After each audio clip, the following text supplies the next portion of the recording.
Hello friend, Ramesh Dabur style cooking ಚಾನಲ್ಗೆ ನಮಸ್ಕಾರ. ಇವತ್ತಿನ ಸಂಡೇ ಸ್ಪೆಷಲ್ ಏನಪ್ಪ ಅಂದರೆ ಚಿಲ್ಲಿ ಚಿಕನ್ ಮಾಡೋದು ಯಾವ ರೀತಿ ಅಂತ ತೋರಿಸ್ಕೊಡ್ತಾ ಇದ್ದೀನಿ, ಬನ್ನಿ.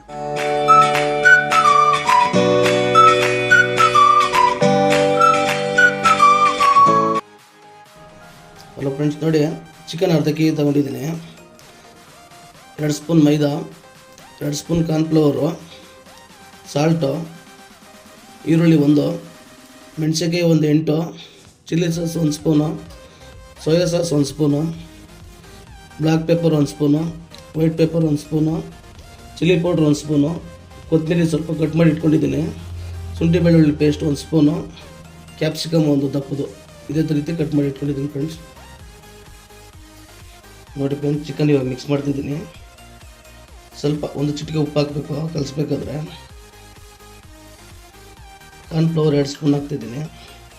ನೀವೇನಾದರೂ ಅರ್ಧ ಕೆ ಜಿಗೆ ಮಾತ್ರ ಮಾಡ್ತಿರೋದು ಇದು. ಇನ್ನೊಂದು ಸ್ವಲ್ಪ ಜಾಸ್ತಿ ಮಾಡಬೇಕಂದ್ರೆ ಇನ್ನೊಂದು ಸ್ವಲ್ಪ ಹಾಕಬೇಕಾಗುತ್ತೆ. ನೋಡಿ 2 ಸ್ಪೂನ್ ಮೈದಾ ಹಾಕಿದ್ದೀನಿ.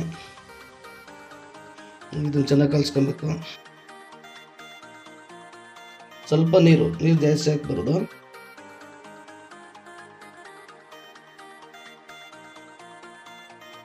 ಈ ರೀತಿ ಚೆನ್ನಾಗಿ ಮಿಕ್ಸ್ ಮಾಡ್ಕೊಬೇಕು ಫಸ್ಟು.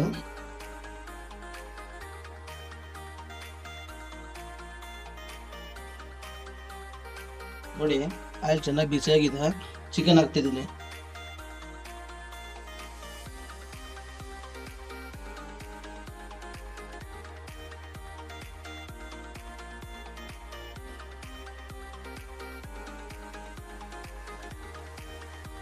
ಐದು ನಿಮಿಷ ಚೆನ್ನಾಗಿ ಬೇಯಬೇಕು ಚಿಕನ್. ಈಗ ಚಿಕನ್ ಇದು ಚೆನ್ನಾಗಿ ಬಾಯ್ಲಾಗಬೇಕು. ನೋಡಿ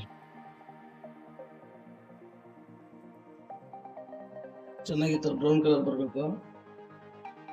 ಚಿಕನ್ ಇವಾಗ ಸೈಡ್ಗೆ ಇಟ್ಕೊಳ್ತೀನಿ.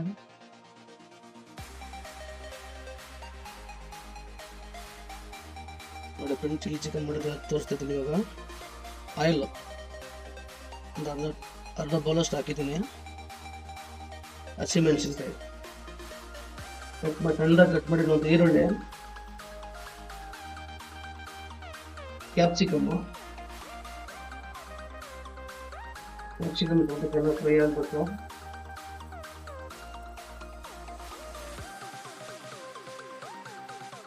ಒಂದು ಸ್ಪೂನ್ ಶುಂಠಿ ಬೆಳ್ಳುಳ್ಳಿ ಪೇಸ್ಟ್,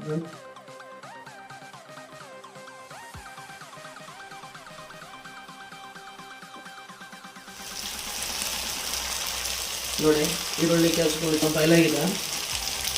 1 ಗ್ಲಾಸ್ ನೀರು ಹಾಕ್ತಿದ್ದೀನಿ. ನಿಮಗೇನಾದರೂ ಸ್ವಲ್ಪ ಗ್ರೇವಿ ಜಾಸ್ತಿ ಬೇಕು, ಇನ್ನೊಂದು ಅರ್ಧ ಗ್ಲಾಸ್ ನೀರು ಹಾಕ್ಕೊಬೋದು.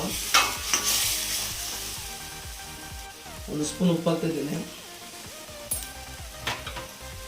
1 ಸ್ಪೂನ್ ಚಿಲ್ಲಿ ಪೌಡ್ರು,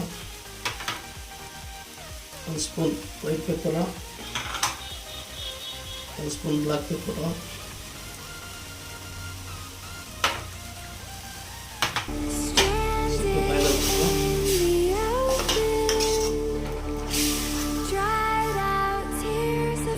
ಚೆನ್ನಾಗಿ ಬೇಯಬೇಕು. ಮಸಾಲ ಅವಾಗ ಎತ್ತಿಟ್ಕೊಂಡಿಲ್ಲ ಚಿಕನ್ ಹಾಕ್ತೀನಿ. ಚಿಲ್ಲಿ ಸಾಸ್ ಹಾಕ್ತಿದ್ದೀನಿ. 1 ಸ್ಪೂನ್ ಸೋಯಾ ಸಾಸ್ ಹಾಕ್ತಿದ್ದೀನಿ.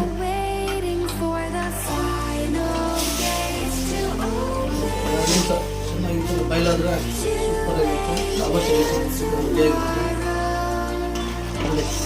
ಈ ಥರ ಚೆನ್ನಾಗಿ ಫಸ್ಟ್ ಟೈಮ್ ಬಂದಮೇಲೆ ಲಾಸ್ಟಲ್ಲಿ ಸ್ವಲ್ಪ ಕೊತ್ತಂಬರಿ ಹಾಕಬೇಕು.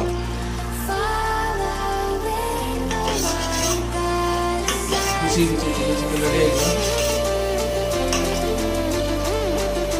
ಚಪಾತಿಗೆ, ರೊಟ್ಟಿಗೆ, ದೋಸೆಗೆ ತುಂಬ ಚೆನ್ನಾಗಿರುತ್ತೆ.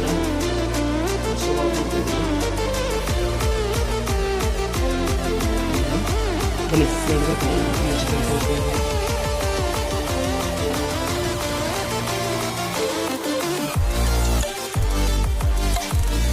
ನೋಡಿ ಫ್ರೆಂಡ್ಸ್, ಬಿಸಿ ಡಾಬಾ ಸ್ಟೈಲಿ ಚಿಲ್ಲಿ ಚಿಕನ್ ರೆಡಿಯಾಗಿದೆ.